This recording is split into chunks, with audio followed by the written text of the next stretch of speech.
such a great job. You answered every question. You knew all the facts. I don't know what happened. I mean, as I watched it, I thought, oh my God, he's having a stroke. And it scared me to death. Did you ever see signs that he was falling into cognitive decline? No. No. No. Truly? No. He was fine. It was inexplicable. But what if that had happened during a meeting with foreign leaders or something like that? I don't know how to answer that. He was the essence of the same Joe Biden, but yeah, he was slowing down. He was getting older. In the days and weeks after that, you continued to insist that the president was fine. How do you square thinking that he may have had a stroke with what you were saying in the days and weeks after? How do you square those? Well, look, Craig, look at it from my point of view. So I'm watching, just like everybody else was, scared to death, like what is going on? He gets off the stage. I see he appears to be okay. He says to me, Jill, I really, in other words, messed up, didn't I? And I said, yes, you did. Okay, let's take a moment here.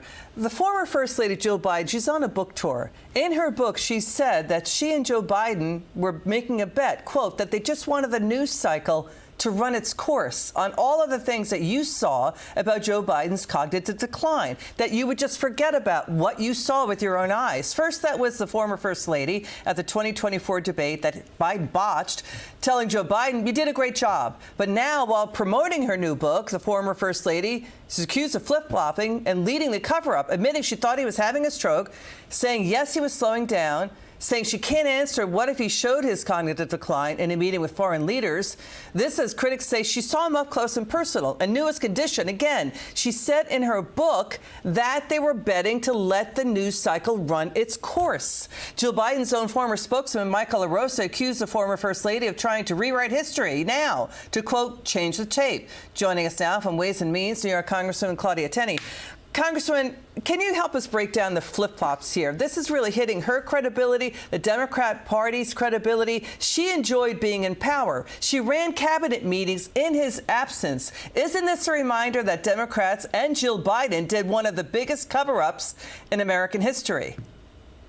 Yeah, I would add the media to that, because as we saw Biden say, bat a calf car, and there's like a whole litany of interpreters out there trying to figure out exactly what he's saying at all these different rallies. And at that moment, remember, after that, she came out and said, Joe, you did so well. They went out on stage and they were saying 4 more years. So if she really sincerely thought he was having a stroke, would you, as a responsible spouse, the person you loved and was married to, would you just go out and say 4 more years and then go out to Waffle House or wherever they went, you know, later, and not really take him to a doctor right away if you really thought he was having a stroke? This is all, you know, very contrived. And she's trying to sell a book. They knew there was something wrong with Joe, and so did the media. And they covered it up because it was all about being in power. Anything they could do and let the staff behind the scenes really run everything. And that's really what it was all about. And she's trying to make it look like it really wasn't that. You know, but Democrats attacked special counsel Robert Hur, who, based on 5 hours of tape recording, said Joe Biden was chronically confused to the point they couldn't put him before a grand jury in the classified documents case. He didn't remember a lot of things, like even when his son, Bill Biden, died. They called the lid routinely at 10 o'clock in the morning for Joe Biden, blocked media access to him because he was so cognitively impaired. This is at a time when America was dealing with 14 million estimated illegal aliens inside the country, including people with criminal records, including Hamas going after Israel, the 10/7 attacks, and more, you know, Russia invading Ukraine. We were left exposed because of what happened here.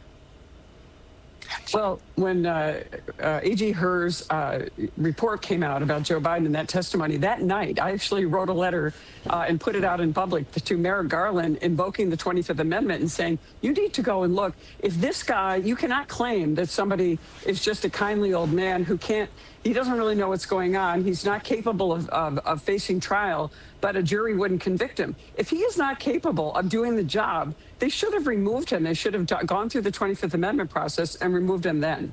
It was pretty something what we experienced, the nation experienced. Congresswoman Tenney from Ways and Means, always a pleasure to have you on. Thanks for joining us.